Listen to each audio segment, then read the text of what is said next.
Hello viewers, welcome back to our channel. ముందుగా ఎవరైనా మన ఛానల్ని సబ్స్క్రైబ్ చేసుకోకపోతే వెంటనే సబ్స్క్రైబ్ చేసుకోండి. ఇక స్టోరీలోకి వెళ్ళిపోదాం. బంధం ఎపిసోడ్ నెంబర్ 13.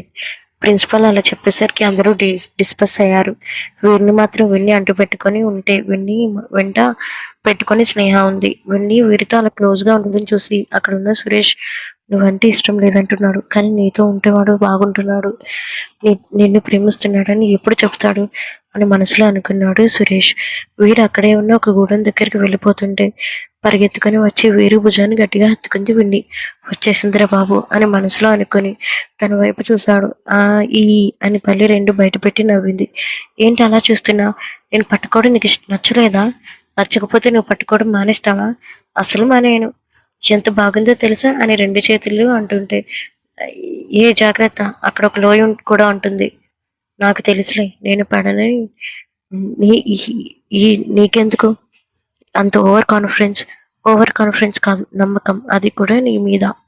నువ్వు ఉండగా నేనెందుకు పడిపోతాను? అలా పడిపోయినా నువ్వు నన్ను పట్టుకుంటావు కదా అని నవ్వుతూ అంది. నీ మాటలు చిన్నపిల్లలా ఉన్నాయి, కానీ అందులో లోతైన మీనింగ్ ఉంది అని చెప్పి వెళ్ళిపోయాడు. ఎక్కడికి వెళ్తున్నావు? నేనే వస్తాను, ఉండు. అయ్యో, నేను కూడా వస్తాను అని పరిగెత్తుకుంటూ వెళ్ళింది వీరి దగ్గరికి. అక్కడ ఉన్న సురేష్, స్నేహ మాత్రం వాళ్ళని ఫాలో అవుతూ నడకని ప్రారంభిస్తున్నారు. నిజంగా మా విన్నది ఎంత ట్రూ లవ్నో, కానీ మీ వాడు ఎందుకు అర్థం చేసుకోలేదు సురేష్? తనకంటూ లైఫ్లో ఎదగాలని గోలు గట్టిగా ఉంది, అందుకే తన మీద ఉన్న ప్రేమను బయట పెట్టడం లేదు తప్ప వేరే ఉద్దేశం కాదు. ఏ ఉద్దేశంతోనైనా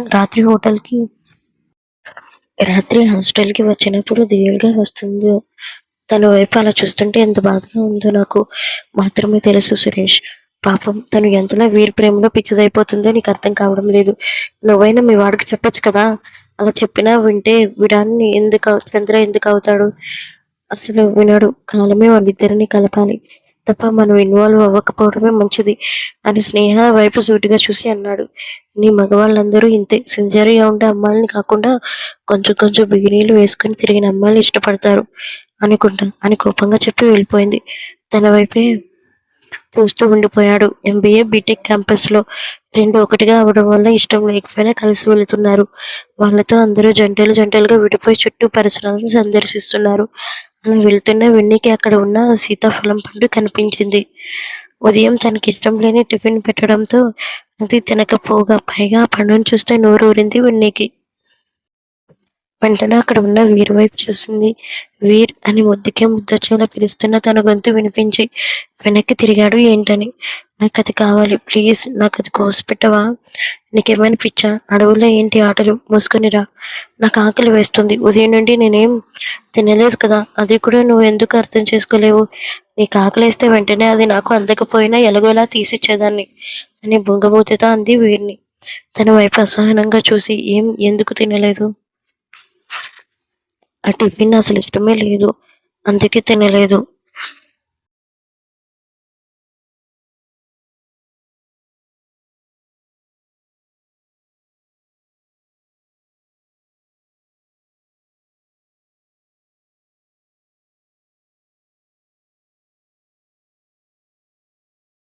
ఏం టిఫిన్? ఉప్మా. తన వైపు చూసి ఏమనుకున్నాడేమో. వేలాడుతున్న సీతాఫలం పళ్ళని రెండు మూడు కోసాడు. ఆనందంగా చూసి తన చేతిలో ఉన్న పండుని లాగేసుకుంది. వెంటనే అతను దాన్ని తినకపోతుంటే, ఇలానే తింటావా? మరేం ఏం చేయాలి? నోటితోనే కదా తినాలి. తల కొట్టుకునేలా కాదు. చిన్న మడుగుది లాంటిది కనిపించడంతో వెంటనే దాని దగ్గరికి వెళ్ళి వాటర్తో దాన్ని శుభ్రం చేసి అప్పుడు ఇచ్చాడు. థ్యాంక్ యూ వీర్. అది తీసుకొని అంటుంటే అక్కడున్న వీరికి కూడా తినిపించింది అనుమతి లేకుండానే. సీతాఫలాన్ని తన నోట్లో పెట్టింది విన్ని. తనని చూస్తూ ఉండిపోయాడు. ఒక్క క్షణం వీరు అక్కడి నుండి వెళుతుంది. తన ఒంట్లో తనకి నోట్లో పెట్టినా సరే థ్యాంక్స్ కూడా చెప్పకుండా వెళ్ళిపోతున్నాడు అని మనసులో అనుకుంటూ పరిగెత్తుతూ వెళ్ళింది. అబ్బా, అడవిలో ఈ లంగా ఓణీలను కట్టమని చెప్పిన ప్రిన్సిపాల్ని అనాలి అని మనసులో కోపంగా అనుకొని వీర్ అని అనుకుంటూ వెనక్కి వెళ్ళింది. వాళ్ళ వెనక్కి వచ్చిన స్నేహ విన్ని విన్ని అని పరిగెడుతుంది. వీరికి తెలియలేని విషయం ఏంటంటే వాళ్ళు వెళుతుంది ఉత్తరం వైపునని. అది గమనించిన సురేష్ పట్టించుకోలేదు. అయినా విన్ని కోసమని ఆగమని చెప్పడానికి పిలుస్తున్నాడు సురేష్. కోపంగా వెళ్ళిపోతున్నాడు వీర్. ట్రైబల్ పీపుల్స్ వెళ్ళాల్సిన చోటు కాకుండా వేరే దిక్కుగా వెళుతున్న వీరిని గమనించి వీర్ పిలుస్తుంది. కానీ ఆగితే మళ్ళీ ఎక్కడ వాగుడు మొదలవుతుందని కొంచెం జంకిన వీర్ ఆగకుండా వెళ్ళిపోతున్నాడు. అప్పుడే సడన్ గా కొమ్మపొడి తన ముందు ఆగింది. వీర్ అని భయంతో అరిచింది విన్ని. ఏంటో అని తన వైపు చూసిన తనకు రెండు చెవులు మూసుకొని భయంగా కనిపించింది. వెంటనే ఒక అడుగు ఆలస్యం చేయకుండా విన్ని విన్ని అని పరిగెడుతూ తన ముందుకు వచ్చాడు. వెంటనే పడిపోయి చెట్టు కొమ్మ బాగా ఎత్తుగా ఉండటంతో ఇంకొక కొమ్మ కూడా పడిపోవడం గమనించిన విన్ని వెంటనే తన చేతిని పట్టుకొని లాగేసింది. అలా లాగడంతో ఇద్దరు కొండ ప్రాంతం ఉండడంతో అది కూడా జారుగా ఉండడంతో ఇద్దరు దొర్లుకుంటూ పడి ఒక మడుగులో పడిపోయారు. అది గమనించిన స్నేహ అయ్యో విన్ని అని రియాక్ట్ అయ్యేలోపు తన చేతిని తో స్నేహ నోటిని మూసేశాడు సురేష్. వెంటనే కళ్ళు పెద్దవి చేసి చూసి విడిపించుకోవడానికి ప్రయత్నించింది. ఇంతకీ ఉడికిపోగా తనని లాక్కొని తీసుకొని వెళ్ళిపోయాడు సురేష్. ఎందుకలా లాక్కొచ్చేసావు అని కోపంగా అరిచింది తన మీద. వాళ్ళిద్దరి మధ్య అండర్స్టాండింగ్ ఉండాలంటే వాళ్ళు ఏకాంతంలో ఉండాలి. వాట్ అలా అని విన్నీని వదిలేస్తావా? నేను అసలు ఒప్పుకోను. పాపం చాలా అమాయకురాలు సురేష్ అని కోపంగా తనని విడిపించుకొని వెళుతుంటే అయితే వెళ్ళు. విన్నీ ఎప్పుడు మా వాడి గురించి పిచ్చిదానిలా తిరుగుతూనే ఉండాలి. అది నీకు ఇష్టమే అయితే వెళ్ళు అని అనడంతో వెళుతున్న దాగి వెనక్కి తిరిగి చూసింది. దానికి దీనికి సంబంధం ఏంటి అని సురేష్ని అడుగుతుంటే వీరు కూడా విన్నీని ప్రేమిస్తున్నాడు.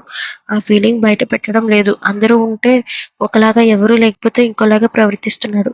అది నువ్వు గమనించావా ఎప్పుడైనా అని అనడంతో లేదు అని తల ఊపింది. అందుకే నీకు ఈ విషయం తెలియలేదు. పక్కనే ఉంటున్నా నాకు తెలుసు. ఖచ్చితంగా ఈ ట్రిప్ అయ్యేలోపు వీరు విన్నీని ప్రేమని ఫీల్ అవుతాడు. చూస్తూ ఉండు. తను నవ్వుతూనే వస్తుంది. స్నేహ మాట్లాడుతూ అంతే అంటావా? తనకేం కాదు కదా? నన్ను నమ్ము స్నేహ అని సురేష్ అనడంతో అంటే వాళ్ళని ఏకాంతంలో ఉండాలని నువ్వు ఈ ప్రదేశం వైపు తీసుకొని వచ్చావా? అవును, నేనే కావాలని వీరిని తీసుకొని వచ్చాను. తనకి ఏం కాదు. కొమ్మ తన ముందు నుంచి పడటంతో ఎంత హడావుడిగా పడ్డాడో నీకు తెలుసా? నువ్వు కూడా చూసావు కదా. ఉన్ని అని అనుకుంటూ తన ముందుకు వచ్చాడు. తన కళ్ళల్లో ప్రేమ స్పష్టంగా కనిపిస్తుంది. అందుకే వాళ్ళని తీసుకురావడమే మంచిది. మనం ఎక్కువసేపు ఇక్కడ ఉండటం మంచిది కాదురా అని తన చేతిని పట్టుకొని తీసుకొని వెళ్ళిపోయాడు సురేష్. ఒక మడుగులో పడిన వాళ్ళిద్దరూ తడిబట్టలతో వీరిని హత్తుకుపోయింది వీరిని. అలా హత్తుకుపోవడంతో కొంచెం స్పృహలోకి వచ్చి వీరిని హత్తుకుపోయింది.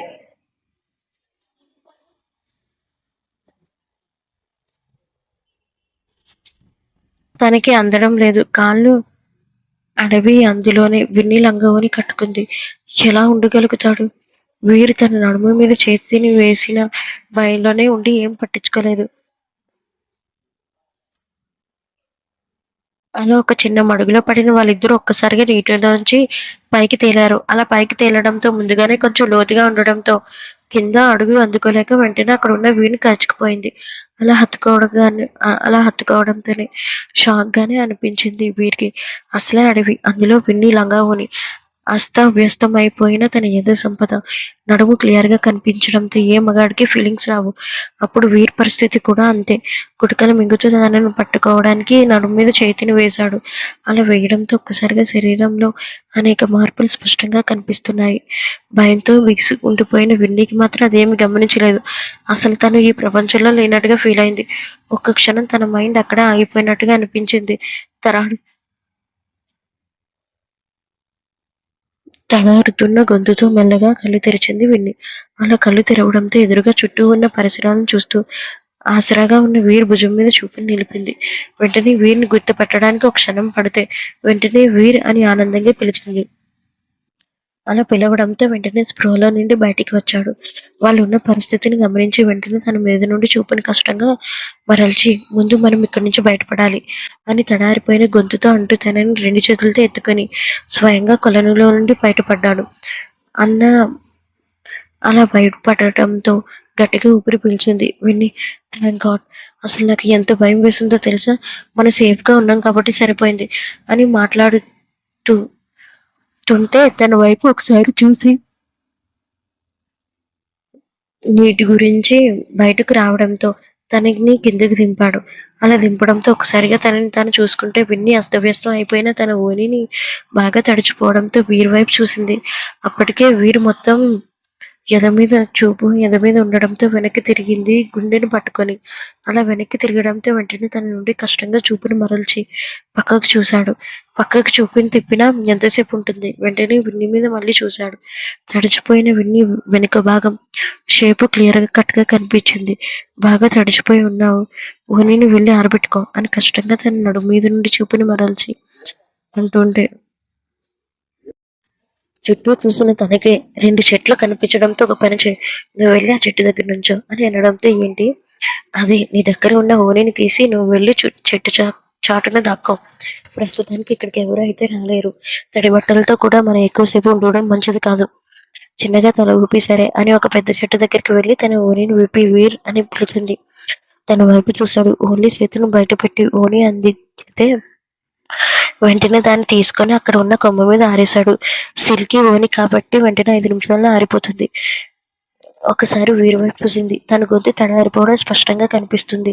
వెంటనే తనని ఆట పట్టించాలని అనిపించింది విన్నికి. వీర్ అని ముద్దుగా పిలిచింది. ఏంటి నార్మల్గా అడిగిన గొంతుకు ఏంటి నా మీద ఫీలింగ్స్ వస్తున్నాయా? ఏం మాటలు అవి? ఏదో బాబు ఊరికినే అడగాలి అనిపించింది. ఇష్టమైతే చెప్పు, కష్టమైతే మానే. నా మీద నీకు ఫీలింగ్స్ వస్తే చెప్పు. అసహనంగా అనిపించి వెంటనే వస్తే ఏం చేస్తావు? ఏదో జస్ట్ నార్మల్గా అడిగాను. మనం ప్రేమించిన అమ్మాయితో తప్ప ఫీలింగ్స్ అనేవి ఎవరిని చూసినా రావు అంట. నన్ను ఇలా చూసి నీకు వస్తున్నాయంటే నా మీద ప్రేమ ఉన్నట్టే కదా. పిచ్చి పిచ్చి మాటలను మాట్లాడకు. నీ మీద నాకు ఎప్పటికీ ఫీలింగ్స్ రావు. కోపంగా అనిపించి ఒక్కసారి చెట్టు నుంచి బయటికి వచ్చింది. ఏం ఎందుకు రావు? ఏం పోయే కాలం, నువ్వు మగాడివి కాదా అన్న మాటకు వెంటనే కోపంగా తన వైపు చూసి తన చేతిని పట్టుకొని దగ్గరికి లాగాడు. అప్పుడు గుర్తొచ్చింది పాపకి తను ఎందుకు చెట్టు దగ్గర నుంచి వచ్చిందని. విన్ని పట్టుకుని చేతి వైపు చూపు నిలిపింది. నడుము మీద తన ఛాతీకి చేతిని అట్టు పెట్టుకోవడంతో గుడికెలు మింగుతూ చూస్తుంది. ఒక్కసారిగా వీరు తన చేతిని పట్టుకుని లాగడంతో తన సున్నితమైన ఎద వీరి ఛాతికి అతుక్కుపోయింది. గుటికలు మింగుతూ తను చూసింది తన వైపు. స్మైల్తో ఏంటి మగాడు మొగుడు ఏదేదో అంటున్నా? ఇప్పుడు మాట్లాడు, నోరుంది కదా అని ఏది పడితే అది వాగకు.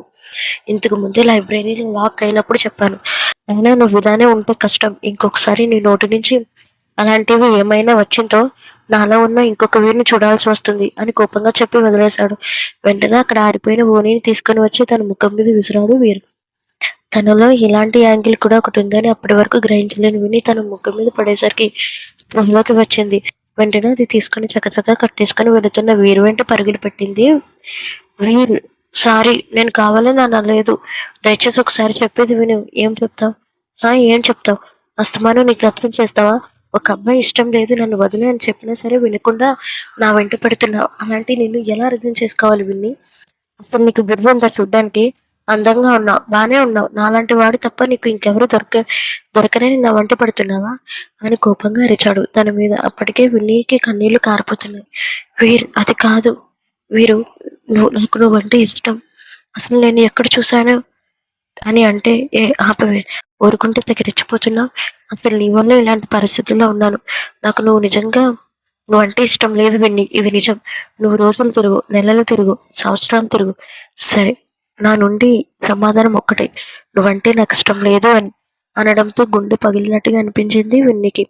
కన్నీరు కారిపోతున్నాయి. అక్కడ కూలబడిపోయింది విన్ని. తనని ఏమాత్రం పట్టించుకోకుండా వెళ్ళిపోతున్నాడు. పోనీ నీకు దగ్గర అవ్వాలంటే ఏం చేయాలో చెప్పు. నువ్వేం చెప్పినా సరే నా మనసు నిన్నే పదే పదే కోరుకుంటుంది.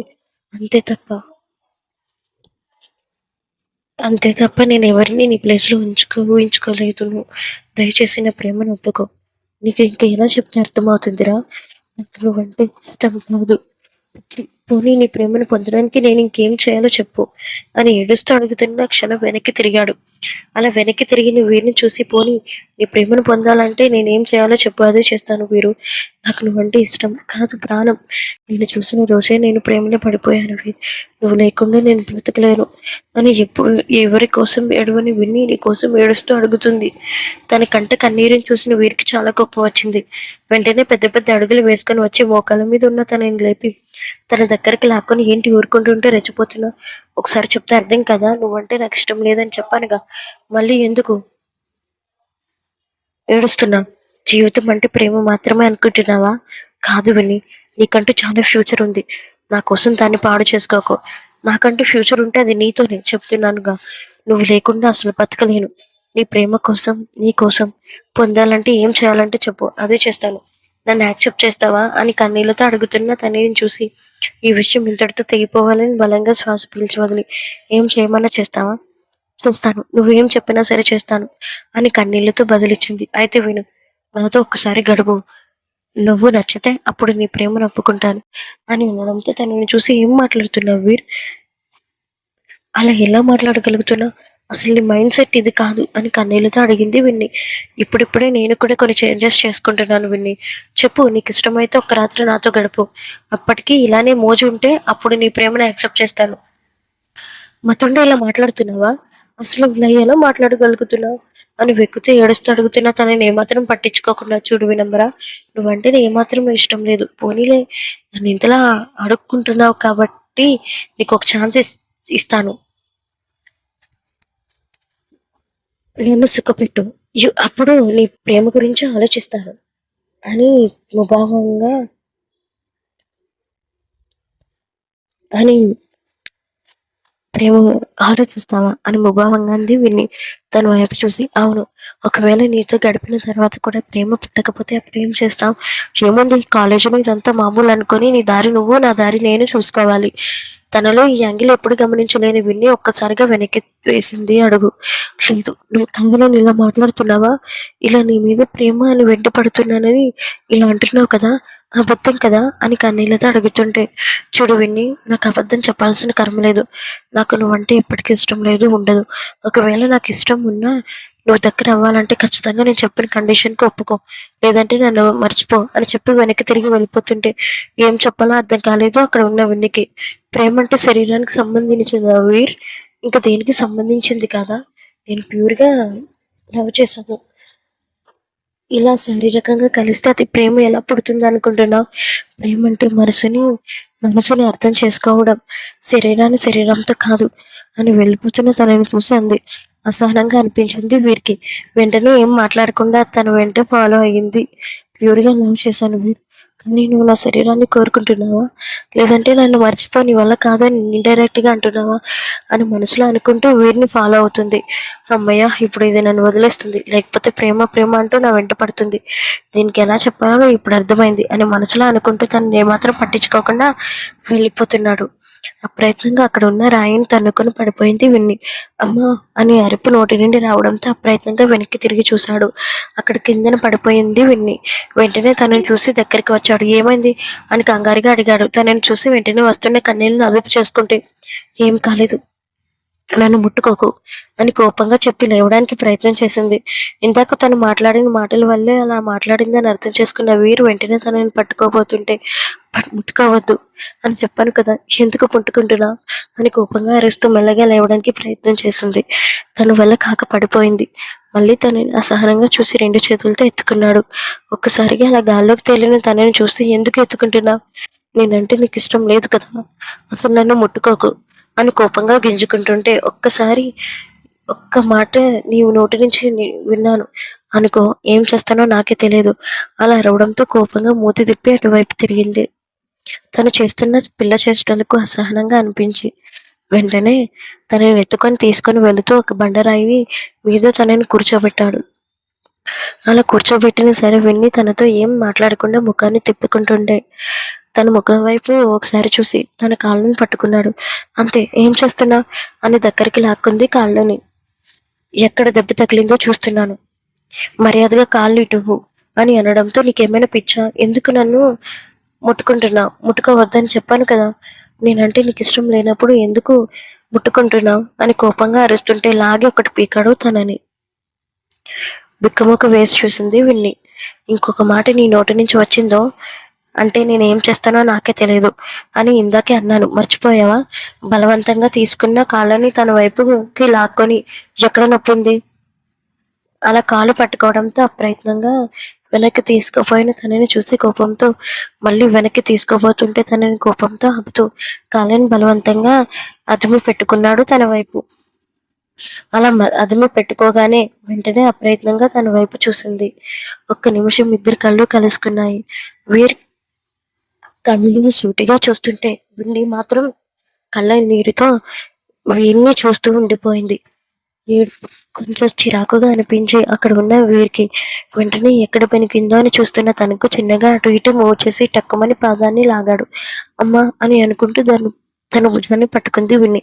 అయిపోయింది, 2 నిమిషాలు వచ్చుకో అని అనడంతో చిన్నగా తల ఊపి కష్టంగా వస్తున్న కన్నీళ్లను అంతిమ పెట్టుకుంటూ ఐ లవ్ యూ అని చెప్పింది ఏడుస్తూ. ఏ మాట అయినా చెప్పు, వింటాను. నాకు నువ్వంటే ఇష్టం, పెళ్లి చేసుకుందాం. తన వైపు సూటిగా చూసి పెళ్లి ప్రేమ అని నా జీవితంలో అలాంటి చాప్టర్స్ లేవు విన్ని. నువ్వు ఎంత త్వరగా రియలైజ్ అయితే అంత మంచిది అని చెప్పి తనని ఎత్తుకున్నాడు. అయితే వదిలే, నేను నడుస్తాను. నువ్వెందుకు పదే పదే నన్ను ఎత్తుకోవాలి? నేనంటే ఇష్టమని అనుకోవాలా, లేదంటే ఇష్టం ఉండి చెప్పలేదు అనుకోవాలా? తన వైపు సూటిగా చూసి రెండు రెండు కాదు అనుకోవాలి. నీ గురించి నువ్వు ఆలోచించుకోవాలి. నా మీద ప్రేమను చంపేసుకోవాలి. ఇప్పుడు అప్పుడే నాకు పెళ్లి చేసుకునే ఉద్దేశం లేదు విన్ని. అలాగే ప్రేమించే ఉద్దేశం కూడా లేదు. ఇది ఎంత త్వరగా రియలైజ్ అయితే అంత మంచిది అని చెప్పి మాట్లాడకుండా తనని ఎత్తుకొని తీసుకొని వెళ్తున్నాడు. అది అడవిదారి అంట తన వైపే వెళ్తుంటే ఉండిపోయింది విన్ని. అడవి మార్గం కొంచెం ముందుగా అవగాహన ఉండడంతో సురేష్ స్నేహతో కలిసి అడవి మార్గం వైపు ఎదురు చూస్తూ ఉన్నారు. ఖచ్చితంగా ఇక్కడికి వస్తారంటావా అని అడిగింది స్నేహ. ఖచ్చితంగా ఇక్కడికి వస్తారు అని అనడంతో చిన్నగా తల ఊపి నివేద నమ్మకంతో విన్నీని వీరికి అప్పగించాను. అప్పగించడం కన్నా తనతో పంపించాను అనడం బెటర్ ఏమో అని అనడంతో చిన్నగా నవ్వి, విన్నీ అంటే నీకు అంత ఇష్టమా? చాలా ఇష్టం. తన చిలాకీతనం అంటే ఇష్టం. ఎంత అందంగా ఉంటుందో అంతకన్నా అందంగా ఉంటుంది తన మనసు. ఒక్కసారి తనతో మాటలో పడితే అసలు తనతోనే ఉండిపోవాలనిపిస్తుంది. అంత బాగా మాట్లాడుతుంది విన్ని. గురించి చెప్పాలంటే ఇంకా చాలా ఉంది సురేష్ అని చలాకీగా చెబుతున్న స్నేహాన్ని చూస్తూ ఉండిపోయాడు సురేష్. ఏంటి, బోర్ కొడుతున్నానా అలా చూస్తున్నావు? అదేం లేదు, జస్ట్ నార్మల్గానే అని చిన్నగా నవ్వి దారితో చూస్తున్నాడు. ఇక్కడ విన్ని మాత్రం వదులు, అసలు నన్ను ఎందుకు ముట్టుకుంటున్నావు? నీకేమైనా పిచ్చా? నన్ను ప్రేమించలేదు కదా, అలాంటప్పుడు నన్ను వదిలే, నా దారి నేను చూసుకుంటాను. నాకు ఏమాత్రం నచ్చలేదు వీరు, నన్ను ముట్టుకోవద్దు, నాకు ఏమాత్రం నచ్చలేదు వీరు అని అంది. తన మాటలు ఏమీ వినిపించలేనట్టుగానే తన 2 చేతులతో ఎత్తుకుని వెళ్తున్నాడు. కోపంగా అనిపించిన తను ఏం మాట్లాడకూడదు కాబట్టి వీరి నుదుటికి చెమట పడుతుంటే తను ఓని కొంగుతో తుడుస్తుంది. అలా కొంగుతో తుడుస్తున్న వీరు పెదవంచిన చిన్న చిరునవ్వు మెరిసింది. అలా నవ్వడంతో విన్ని కంట్లో పడింది. నువ్వు నవ్వావు కదా? లేదే, నేనెందుకు నవ్వుతాను? లేదు, నువ్వు నవ్వావు వీర్, నేను చూశాను నువ్వు అని అంటున్న తన వైపు చూసి. నేను నవ్వలేదు, నీకు ఈ మధ్యలో కళ్ళకి సైట్ అనుకుంటా. నవ్వినా సరే నవ్వలేదని చెప్తున్నా. వీరిని సైకో అని మనసులో అనుకుని కోపంగా చూపు చూసి వెంటనే చటుక్కున తన బుగ్గ మీద ముద్దు పెట్టింది.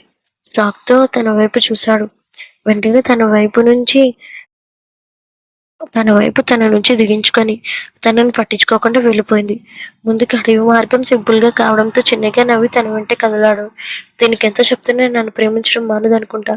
అప్పటికే ఈ కోపం, అలాగా అప్పటికే ప్రేమ అని మనసులో అనుకుని వెంటనే నిట్టూర్పు విడిచి తన వెనక్కి బయలుదేరాడు. అలా ఒకరి వెనక ఒకరు వస్తున్న వాళ్ళని చూసి సురేష్ అనుమానంతో కనుబొమ్మలు ముడుచుకున్నాయి. పక్కనే ఉన్న స్నేహం మాట్లాడుతూ ఏంటి వాళ్ళిద్దరూ కలుస్తారు అనుకుంటే ఇలా విడివిడిగా వస్తున్నారు అని అనుమానంతో అడిగింది. అలా వస్తున్న వాళ్ళిద్దరిని చూస్తూ అనుమానంతో కనుబొమ్మలు ముడుచుకున్నాయి సురేష్. తను వైపు చూసి మాట్లాడుతూ ఏంటి సురేష్, నువ్వే చెప్పావు కదా అడవుల్లో వాళ్ళిద్దరి మధ్య ఏకాంతం వస్తే ఖచ్చితంగా దగ్గర అవుతారని, కానీ మన ఊహలు తారుమారు చేస్తూ విడివిడిగా ఎందుకు వస్తున్నారు అని అర్థం కాక అడిగింది స్నేహ. నాకు అది అర్థం కావడం లేదు. నువ్వు 5 నిమిషాలు మౌనంగా ఉండు, వాళ్ళిద్దరి మధ్య ఏం జరిగిందో నేను పూర్తిగా తెలుసుకుంటాను అని అనడంతో అసహనంగా అనిపించింది స్నేహకు. అంతలోనే వాళ్ళిద్దరినీ చేరుకున్నారు. కంగారుగా విన్నీ దగ్గరికి వెళ్ళింది స్నేహ. నువ్వు బానే ఉన్నావు కదా అని అనడంతో చిన్నగా తల ఊపి వెళ్దాం అని తన చేతిని పట్టుకొని వెళుతూ ఉంటే తన వెనకే వచ్చిన వీరుతో సురేష్ మాట్లాడుతూ ఏమైందిరా అని అడిగాడు. నాకేమైంది, పర్ఫెక్ట్, ఆల్ రైట్ అని అనడంతో కాదు, ఏదో తేడా ఉంది. విన్నీ ఎందుకు అంత కోపంగా వెళ్ళిపోయింది? అది తనని అడుగు, నన్నెందుకు అడుగుతున్నావు? నువ్వేం మాట్లాడుతున్నావో అర్థం అవుతుందా? విన్నీ ఎప్పుడు చలాకీగా ఉంటుంది. అది కూడా నీకు తెలుసు వీర్. ఎందుకో తనని బాధ పెట్టినట్టుగా నాకు అనిపిస్తుంది అని అనిపిస్తుంది కదా! మరి ఎందుకు ఈ విషయం గురించి మాట్లాడడం ఆపేయి. అది అస్తమాను ప్రేమ, ప్రేమ అని అంటుంది. ఇంకోసారి ఆ మాట అనకుండా తనని కట్టుదిట్టం చేశాను. అని ఏం చేశావురా పిల్లని? ఏదో చేశానులే అని చెప్పి వెళ్ళిపోయాడు అక్కడి నుండి. తనతో వెళుతున్న స్నేహకి అనుమానంతో కనుబొమ్మలు ముడుచుకున్నాయి. ఏమైంది విన్ని? ఎందుకింత మౌనంగా ఉన్నావు? ఎప్పుడు గలగలా మాట్లాడుతూ ఉంటావు కదా! ఎందుకు నీ మాట మూగపోయింది?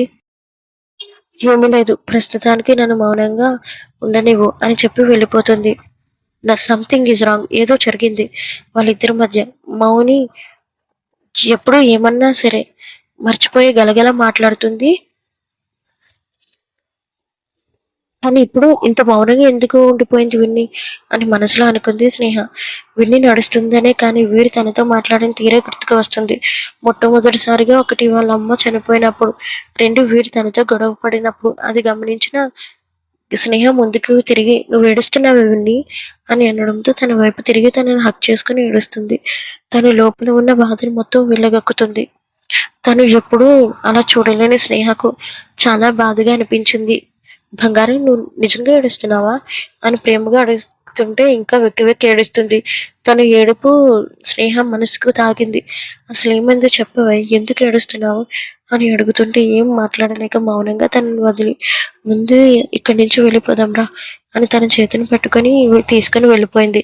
వాళ్ళ వెనక వచ్చిన సురేష్ అదంతా గమనించాడు. విండి ఎందుకు స్నేహాన్ని పట్టుకొని అంతలో ఏడుస్తుంది? ఏమైనా జరిగిందా వాళ్ళిద్దరి మధ్య అని మనసులో అనుకోవడంతో తను వెనక్కి వస్తున్న వీడి వైపు చూపు పడింది. డౌట్ లేదు, వీడేదో ఒకటి చేశాడు. అసలు ఏం చేస్తుంటాడు? ఏం మాట్లాడితే తనంతలో ఏడుస్తుంది? ఇప్పటికీ వచ్చి విన్ని ఏడవడం నేను చూడలేదు. తనే గుక్క పెట్టి ఏడుస్తుంది. అంటే వీడే కావాలని తనని బాధ పెట్టాడా అని అసహనంగా అనుకొని ఎలా అడిగితే చెప్తాడు వీడు అని మనసులో అనుకుంటూ వీరి వైపు చూశాడు. ఎందుకురా చూస్తున్నావు? రా, లేట్ అవుతుంది, లేదంటే లెక్చరర్ తిడతాడు అని అనడంతో అక్కడి నుంచి బయలుదేరారు. అరగంట ప్రయాణం తర్వాత వాళ్ళు అనుకున్న గూడెం దగ్గరికి బయలుదేరారు. ఇద్దరు జంటలు అప్పటికే అందరూ ఊరి రావడంతో ఎంజాయ్ చేస్తున్నారు. కొంతమంది ఫోటోలు తీసుకుంటూ ఉంటే మరి కొంతమంది చుట్టూ పరిసరాలను గమనిస్తున్నారు. ఆ గూడెం పెద్ద వచ్చిన వాళ్ళని చూస్తూ అతిథి మర్యాదలతో చేస్తున్నారు తన మనుషులతో. ఇంకా ఉంది. అండ్ కామెంట్స్ మాత్రం మర్చిపోకండి. And please to subscribe my channel. Thank you for watching.